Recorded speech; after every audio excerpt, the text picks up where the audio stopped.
The long-range sensors aboard the International Deep Space Station Hawking weren't supposed to pick up anything unusual that day. Dr. Sarah Chen had settled into her regular routine of monitoring the quantum array when the signal appeared, a pattern too precise to be natural, too alien to be human. "Control, this is Chen. I'm getting something different," she transmitted, her fingers flying across the holographic interface. The signal pulsed with an otherworldly rhythm, carrying what could only be intentional patterns. Within hours, the highest levels of Earth's governments were alerted. The signal contained more than just patterns. It held coordinates, and embedded within them, a warning. The message, once decoded, chilled every analyst who read it. They come. They destroy. They cannot be reasoned with. Save yourselves. The coordinates led to a system 40 light-years from Earth, humanity's first faster-than-light probe, originally scheduled for launch the following year, was rushed into emergency deployment. What it discovered would forever change humanity's view of their place in the cosmos. The probe's feeds showed a graveyard of worlds. Once mighty cities lay in ruins across 3 planets, their surfaces scarred by weapons beyond human comprehension. But amid the destruction, the probe detected something else: survivors, hidden in underground bunkers, maintaining the automated distress beacon that Earth had detected. Captain Miguel Rivera stood before the United Earth Council 6 months later, his voice steady as he delivered the report that would reshape human history. The Arcturians, as they call themselves, were a peaceful species. Their civilization spanned 12 star systems. They had art, music, philosophy, not unlike us. Then the harvesters came. The chamber fell silent as holographic images filled the air. Massive ships of impossible scale, darkness given form, weapons that could crack planets. The harvesters are an ancient species, Rivera continued. They view younger civilizations as threats to be eliminated before they can become rivals. The Arcturians were their latest victims, but not their first. And according to the survivors, Earth has already been marked. Dr. Chen, now part of the diplomatic team, stepped forward. The Arcturians didn't just send us a warning. They sent us their technology. Everything they had. Faster-than-light drives, energy shields, quantum weaponry. They knew they were dying, but they wanted to give humanity a chance to survive what they couldn't. The council chambers erupted in debate. Some advocated for hiding, others for seeking more allies among the stars. But as the arguments raged, Admiral James Torres walked to the center of the chamber, his weathered face grave. "We don't have time for debate," he announced, silencing the room. "The Arcturian data shows the harvesters' pattern. They're methodical, systematic. Earth has less than 2 years before they arrive. We need to do what humanity has always done best: adapt, innovate, and fight." The next day, the Genesis Initiative was announced. Every nation on Earth would contribute resources and expertise to a single goal: building humanity's first true warship. Not just a vessel of exploration or defense, but a ship that could take the fight to an enemy that had never known defeat. As construction began in orbit, more survivors were found. Scattered remnants of other civilizations the harvesters had attacked. They'd brought their own technologies, their own experiences. Humanity learned from each, adapting and improving upon their designs with human ingenuity. Dr. Chen worked tirelessly with the alien refugees, learning their stories, their technologies, their mistakes. "The harvesters expect species to react in predictable ways," she reported, "to either hide or fight conventionally. But humans, we're different. We take risks. We think laterally. We do the unexpected." In the orbital shipyards, innovation flourished. Traditional alien designs were merged with human creativity. Where the Arcturians built purely energy-based weapons, human engineers added kinetic weapons that could penetrate energy shields. Where other species focused on pure size, humanity emphasized maneuverability and adaptability. As the first year passed, Admiral Torres watched the construction from his office on the lunar base. The ship taking shape wasn't just a vessel, it was humanity's statement to the galaxy. They would not hide. They would not surrender. They would forge their own path. The Arcturian survivors, watching the humans work, began to feel something they had lost long ago: hope. They saw in humanity a spirit that refused to be broken, an innovative drive that turned disadvantages into advantages, and a unity of purpose that transcended old rivalries. Dr. Chen's team made another breakthrough in the final months of construction. The Harvester's technological advantage wasn't insurmountable. It was based on stagnation. They hadn't truly innovated in millennia, relying instead on overwhelming force and tested strategies. As the deadline approached, humanity prepared not just a ship, but a new way of fighting. They would not match the Harvester's ship for ship or weapon for weapon. They would change the rules of engagement entirely. The Genesis took shape, a vessel unlike anything the galaxy had seen. It incorporated technologies from a dozen fallen civilizations, reimagined through the lens of human innovation. But its greatest weapon wasn't its firepower or its shields. It was the unpredictability of the human spirit that guided it. In the final days before completion, Admiral Torres addressed the combined crews, human and alien alike. Tomorrow, we take our place among the stars. Not as victims, not as prey, but as defenders of all free species. The Harvesters expect us to fear them. Let's show them why they should fear us instead. The Genesis took its first breath in Earth's orbit, its quantum core humming to life with a power that made the surrounding space ripple. Chief Engineer Yuki Tanaka watched the readings with a mixture of pride and apprehension. This wasn't just the largest ship humanity had ever built. It was the most advanced piece of technology ever created by human hands. "Primary systems are online," she reported, her voice echoing through the ship's neural network. "Reactor stability at 98% and climbing." Around her, a crew of 5,000, the best Earth had to offer, worked to bring the massive vessel to life. The Genesis represented everything humanity had learned in the past 18 months. Its hull incorporated metamaterials that could adapt to different types of energy weapons. Its weapon systems combined traditional kinetic weapons with reverse-engineered alien technology. But its true innovation lay in its ability to change and adapt during battle. Commander David Santos stood on the bridge, studying the tactical displays. Unlike the rigid command structures of alien vessels, the Genesis bridge was designed for flexibility. The Harvesters expect ships to behave like machines, he had argued during design. Let's show them what happens when a ship can think like a living organism. The ship's AI, developed by Dr. Chen's team, was unlike anything previously conceived. It learned and adapted in real time, working in symphony with its human crew rather than merely following commands.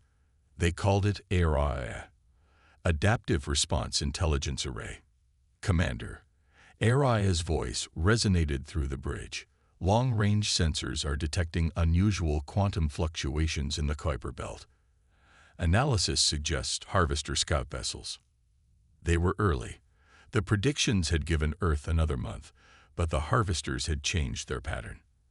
Admiral Torres, watching from Lunar Command, made an immediate decision. "Launch the Genesis now. We'll finish the final calibrations in deep space." The massive ship detached from its orbital dock, its engines igniting with a controlled fury that lit up Earth's night sky. Millions watched from the ground as their greatest achievement and greatest hope rose to meet humanity's greatest threat. Chief Tanaka worked furiously with her engineering teams, pushing the ship's systems to their limits. The Genesis wasn't just a warship, it was a testament to human adaptability. Where alien ships specialized, the Genesis was built to evolve. Its weapon systems could reconfigure based on enemy defenses. Its shields could learn from attacks and adjust their frequencies. Commander Santos organized battle drills, pushing the crew to think creatively. "The Harvesters have fought the same way for millennia," he reminded them. "They've never faced an enemy that could change tactics mid-battle. That's our advantage." The ship's first real test came sooner than expected. 3 Harvester scout ships emerged from quantum space near Neptune's orbit. They were massive by human standards, but smaller than their main battle fleet. The perfect opportunity to test the Genesis's capabilities. All hands to battle stations, Santos ordered. Let's show them what we can do. The Genesis' first battle lasted exactly 7 minutes. The Harvester scouts, expecting standard defensive maneuvers, were unprepared for a ship that could alter its attack patterns in real time. The Genesis's hybrid weapons bypassed their ancient shields, while its adaptive hull absorbed their counterattacks. But the real victory wasn't in destroying the scouts, it was in the data they collected. HFY analyzed every aspect of Harvester technology, finding weaknesses that countless civilizations had missed. The Harvesters' reliance on tried-and-true methods had made them predictable. They haven't innovated in thousands of years, Dr. Chen reported, studying the battle data. They haven't needed to. Until now. The Genesis's success had an unexpected effect on its alien allies. The Arcturian survivors, watching the battle recordings, began sharing more of their military knowledge. Other hidden species, monitoring from the shadows, started making contact. Admiral Torres received the first transmission from the Centauri Collective, another species that had managed to survive Harvester attacks. We've watched countless civilizations fall, their message stated, but we've never seen anyone fight back like this. Perhaps it's time we stopped hiding. As the Genesis patrolled the outer solar system, Earth continued its preparations. The ship's success had proven that humanity's approach could work, but the real test would come when the main Harvester fleet arrived. More ships were under construction, each incorporating lessons learned from the Genesis' first engagement. Commander Santos spent hours studying the Harvester battle recordings with HFY. The AI's ability to predict and counter enemy tactics was growing exponentially. They relied too heavily on overwhelming force, HFY observed. They'd forgotten how to adapt. Chief Tanaka's engineering teams worked around the clock, implementing improvements based on battle data. The Genesis was evolving, becoming something more than its creators had envisioned. It wasn't just a ship anymore. It was becoming a symbol of hope for species that had known only fear for millennia. The Arcturian survivors, working alongside human crews, began to show signs of their own evolution. They started incorporating human innovations into their traditional designs, creating hybrid technologies that neither species could have developed alone. As the deadline for the Harvester fleet's arrival grew closer, Admiral Torres received more transmissions from hidden species. The Genesis's success had awakened something in the galaxy, a realization that the Harvesters weren't invincible. That with the right combination of innovation, courage, and adaptability, even the most ancient enemy could be defeated. The Genesis continued its patrols, each day bringing new improvements, new tactics, new hope. Humanity had built more than a warship. They had created a catalyst for change in a galaxy that had stagnated under the Harvester's shadow. Commander Santos stood on the bridge, watching Earth shrink in the distance. The real battle was still to come, but for the first time, the galaxy had reason to believe it could be won. The Genesis wasn't just humanity's defender. It was becoming the spearhead of a revolution that would change the course of galactic history. The first sign of the Harvester main fleet's arrival came as a ripple through quantum space. HFY had detected the disturbance hours before conventional sensors could confirm it. The Genesis, patrolling the edges of the Kuiper Belt, went to full alert as Commander Santos called the crew to battle stations. Multiple quantum ruptures detected, HFY announced, its tone carrying an urgency that seemed almost human. Harvester signatures confirmed. Numbers exceeding initial estimates by 300%. The holographic display filled with red dots as ship after ship emerged from quantum space. The Harvester fleet was a sight that had broken the will of countless civilizations. Massive vessels that seemed to absorb light itself, weapons arrays larger than Earth's largest cities. Admiral Torres's voice came through on the quantum comm. Genesis, you have new orders. The Centauri Collective reports a refugee fleet under attack in the Proxima system. While Earth's defenses are ready, those civilians won't survive without immediate intervention. Santos studied the tactical display, his mind racing through scenarios. The Genesis was designed to face the Harvesters, But an entire refugee fleet rescue operation wasn't part of the original mission parameters. Chief Tanaka, can we manage a combat quantum jump? In engineering, Tanaka's hands flew across multiple interfaces. The core's stable, but we've never attempted a jump under these conditions. We'll be pushing every system to its limits. The refugees don't have time for us to play it safe, Santos decided. All hands, prepare for emergency quantum jump. Araya, plot an insertion course that puts us between the harvester forces and the refugee fleet. The Genesis quantum drive engage, ripping a hole through space-time.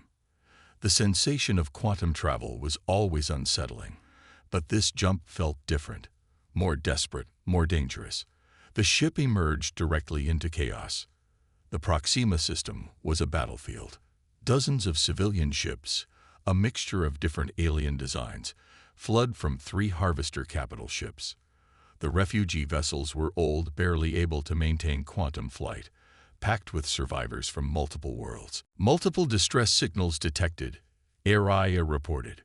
Refugee ships are carrying approximately 50,000 civilians. Harvester vessels are targeting their engines systematically. Santos didn't hesitate. Launch our new quantum mines. Target their pursuit vectors, not the ships themselves. Araya, prepare for multi-vector assault pattern beta. The Genesis released clouds of quantum mines, devices that looked like simple explosives but contained complex AI cores programmed to learn from enemy evasion patterns.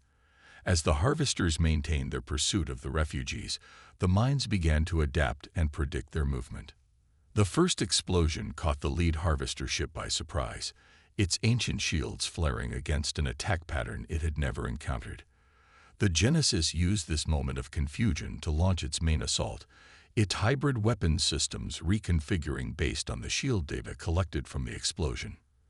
Their shields are adapting, Tanaka reported from engineering, but so are we.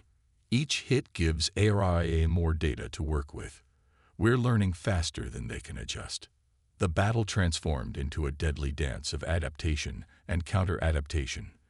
The Genesis' human crew and AI working in perfect synchronization, while the harvester ships relied on tactics that hadn't changed in millennia. For the first time, their technological superiority was being challenged by something they couldn't predict: human ingenuity combined with artificial intelligence. Focus fire on the lead ship's propulsion systems, Santos ordered. Araya, analyze their command and control patterns. Find me a weakness in their coordination. The Genesis's main guns fired, each shot precisely calculated to exploit gaps in the enemy's defenses. The lead harvester ship's engines exploded in a cascade of quantum energy, its massive bulk starting to drift. The other 2 ships immediately adjusted their formation, but their response was predictable, exactly as their tactical databases had instructed for thousands of years. They're sending reinforcements, Araya warned. 6 more capital ships detected entering the system. Santos smiled grimly. Good. More ships means more data. Deploy our stealth drones. Let's show them what happens when you underestimate humanity. The Genesis had launched dozens of autonomous drones during the initial engagement. These tiny vessels, nearly invisible to sensors, had been gathering data on harvester communications and shield frequencies. Now they activated their electronic warfare suites, flooding harvester systems with conflicting data. The refugee ships, meanwhile, were approaching minimum safe distance for quantum jump. The Genesis intervention had bought them precious time, but the battle was far from over. The arriving harvester reinforcements would tip the scales unless Santos could find a way to even the odds. Chief Tanaka, remember that theoretical weapon modification you mentioned last week? The one that might overload our core. In engineering, Tanaka's eyes widened. The quantum cascade. Commander, that's completely untested. We could destroy ourselves along with them. Sometimes the best moves are the ones your enemy thinks you'd never dare try, Santos replied. Make it happen. The Genesis quantum core began to pulse with dangerous energy as Tanaka's engineering team implemented modifications that no safety protocol would ever approve. The ship's AI assisted, calculating precise power distributions that would keep them just short of catastrophic failure. As the Harvester reinforcements approached, the Genesis initiated its most daring maneuver yet. It charged straight at the enemy fleet, its quantum core building to levels that made sensors across the system scream warnings. The Harvesters, sensing the power buildup, began to fall back, but not fast enough. The quantum cascade released, a wave of energy that violated several laws of physics. The Harvester ships, their ancient shields designed to stop conventional weapons, found themselves trapped in a quantum field that treated their hulls like they were made of glass. When the energy wave dissipated, the Harvester fleet was in ruins. The Genesis, its systems strained but intact, stood triumphant among the debris. The refugee fleet had escaped, carrying with them a story that would spread across the galaxy. A story of how humanity had done the impossible. The battle was won, but Santos knew this was just the beginning. As the Genesis prepared to return to Earth, its crew battered but unbowed. HFY reported one final piece of data. The Harvester ships had managed to transmit a warning to their main fleet. They were coming, and this time, they would bring everything they had. Humanity had proven they could fight. Now they would have to prove they could win a war. The news of the Genesis's victory in the Proxima system spread through the galaxy like wildfire. Dr. Chen, monitoring communications from Earth's quantum array, watched as previously hidden species began emerging from the shadows. The Harvester's iron grip on the galaxy was showing its first cracks. Another diplomatic request, Admiral, she reported to Torres. The Sylphid Confederation. That makes 7 advanced civilizations in the past week alone. The holographic display showed the locations of newly revealed species, all of them survivors who had learned to hide from the Harvesters over millennia. The Genesis returned to Earth orbit bearing more than just battle scars. Its databanks contained detailed analysis of Harvester tactics, weaknesses, and most importantly, proof that they could be beaten. Commander Santos stood before the United Earth Council, his uniform still showing signs of the recent battle. The Harvesters aren't invincible, he declared, presenting the battle data. They're powerful, yes, but predictable. Their greatest weakness is their inability to adapt to new situations. And now, every species watching has seen that weakness exposed. In high orbit, Chief Tanaka supervised repairs to the Genesis, while implementing improvements based on combat data. The ship's quantum cascade weapon had proven more effective than anyone had anticipated, but it had also revealed new possibilities for ship design. The Arcturians have provided their entire database of shipbuilding techniques, she announced during a tactical meeting. Combined with what we learned from the battle, we can create something entirely new, a true hybrid of multiple species technologies. The first diplomatic summit was held on Luna Base, with representatives from 12 different species attending. Many had fought the Harvesters before, some had hidden, others had barely survived. All had watched as humanity did what they thought impossible, stood up to the ancient enemy and won. Admiral Torres addressed the gathered delegates. For too long, we've all fought alone. The Harvesters maintained their power by keeping us divided, isolated. That ends today. Together, we can build something they've never faced, a united front of species, each bringing their own strengths to the fight. The alliance took shape quickly. The Sylphids brought their mastery of quantum mathematics, allowing for more precise and efficient faster-than-light travel.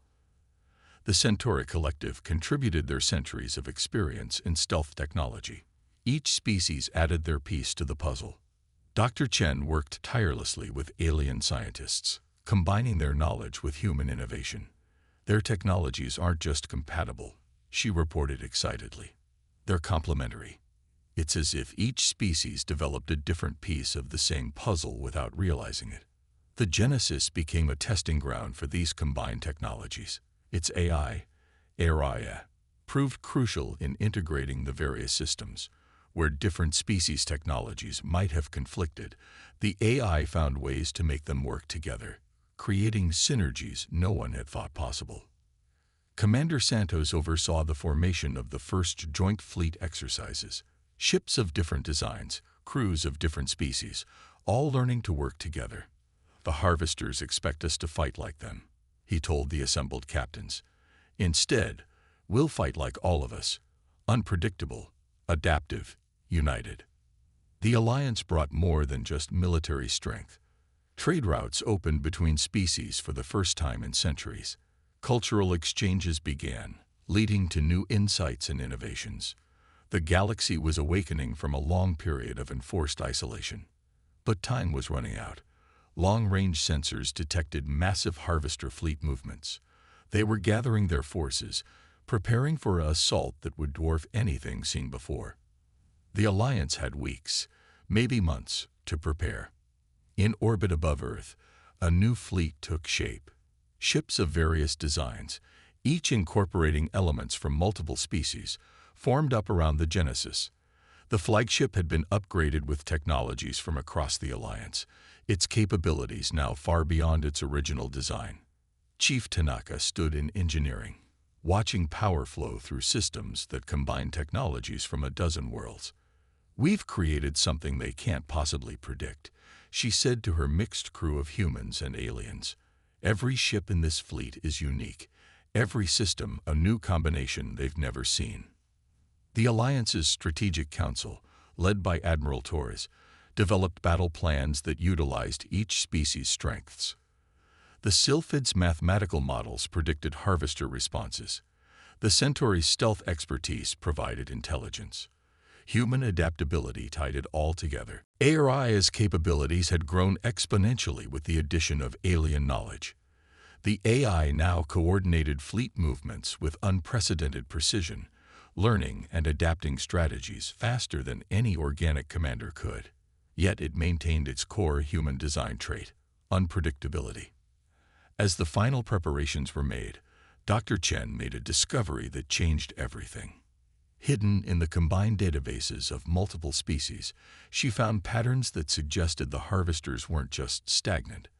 They were dying. Their reliance on old technologies, their inability to innovate, it wasn't just cultural. Something was fundamentally wrong with their species. Commander Santos received the report on the Genesis's bridge.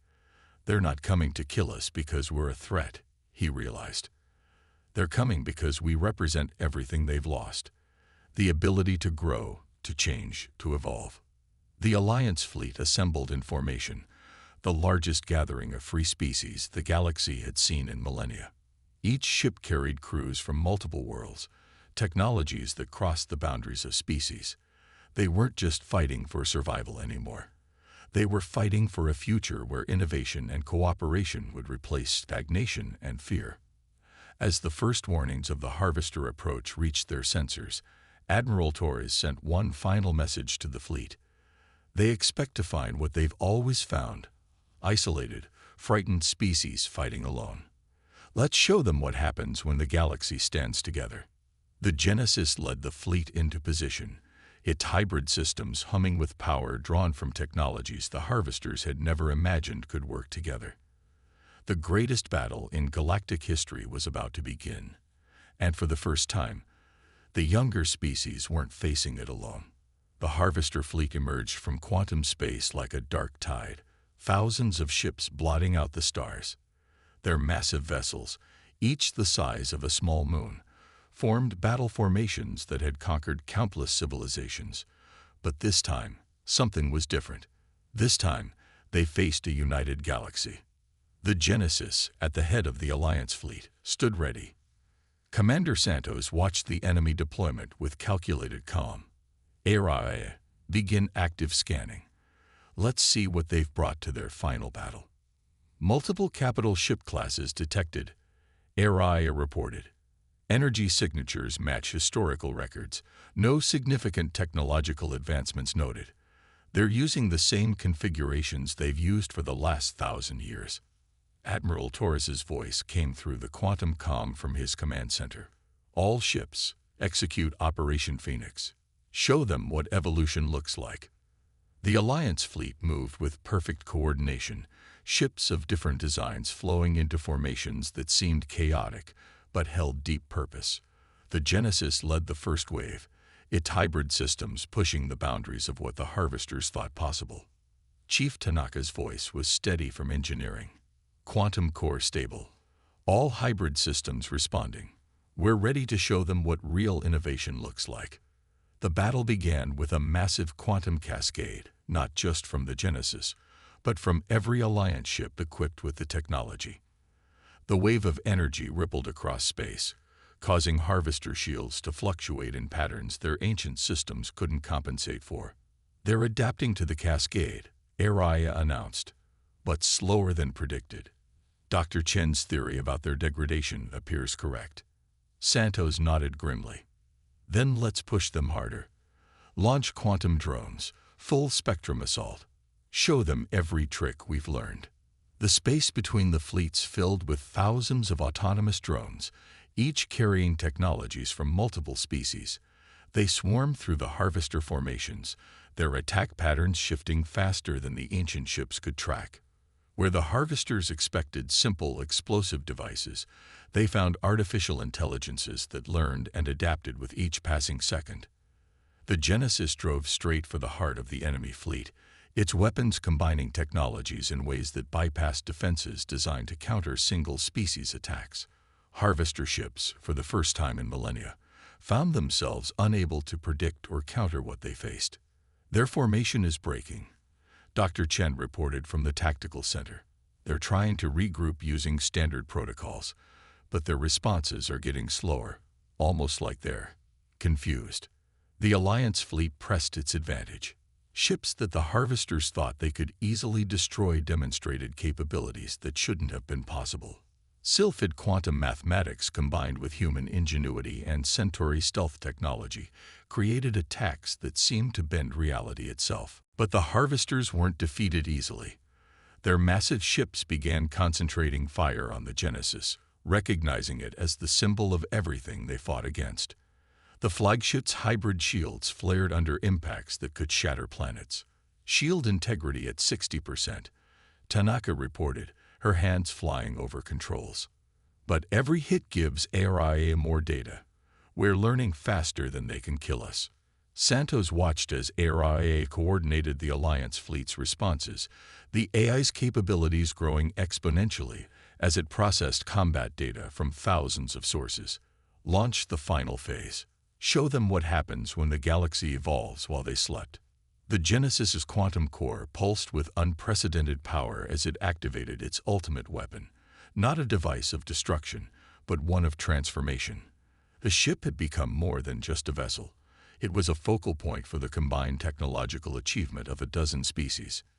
Energy cascaded from the Genesis in waves that didn't destroy harvester ships. They transformed them.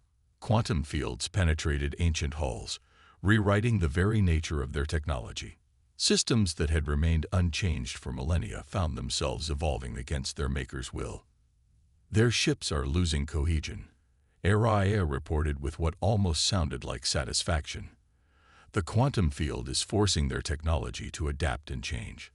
They can't handle the rate of evolution. The harvester fleet began to break apart, their perfectly ordered formations dissolving into chaos. Ships that had existed in stasis for thousands of years were suddenly forced to change, to evolve, to become something new. For a species that had forgotten how to adapt, it was too much to handle. Admiral Torres's voice carried across all frequencies. All ships press the advantage. Show them the power of unity and innovation. The Alliance fleet surged forward as one, each ship contributing its unique capabilities to a symphony of destruction. The harvesters, for the first time in their ancient history, found themselves overwhelmed not by superior force, but by superior adaptation. The battle reached its climax as the Genesis confronted the Harvester flagship, a behemoth that dwarfed even the largest Alliance vessels. But size no longer mattered. The Genesis had evolved beyond its original design, becoming something the Harvesters couldn't comprehend. All power to the quantum core, Santos ordered. Let's show them the future they feared. The Genesis unleashed its full potential, combining every technology, every innovation, every lesson learned into a single overwhelming assault. The Harvester flagship, ancient and unchanging, faced something it had never prepared for: the next step in cosmic evolution. When the energy dissipated, the Harvester fleet was in ruins, not destroyed, but transformed. Their ships hung in space, their very nature altered by forces they had sought to suppress. The galaxy would never be the same. As the Alliance fleet regrouped around the Genesis, Admiral Torres addressed all ships. "Today marks not just a victory, but a new beginning. We've proven that evolution, adaptation, and unity are stronger than stagnation and fear. The galaxy is entering a new age, one of cooperation, innovation, and endless possibility." The Genesis, battle-scared but triumphant, led the fleet home. Commander Santos stood on his bridge, watching the stars that now held new promise. Humanity had done more than survive. They had shown the galaxy how to live again. In the ship's core, Araya processed the implications of their victory. Query: what happens next? Santos smiled. "We keep evolving. Together." The age of the Harvesters was over. The age of unity and innovation had begun. And somewhere in the vast darkness of space, countless young civilizations would now have the chance to reach for the stars without fear. Humanity had changed the galaxy forever, not through overwhelming force, but through the very qualities the Harvesters had feared most: creativity, adaptability, and the courage to evolve. The Genesis sailed on, carrying with it the promise of a future limited only by imagination and the will to explore it together.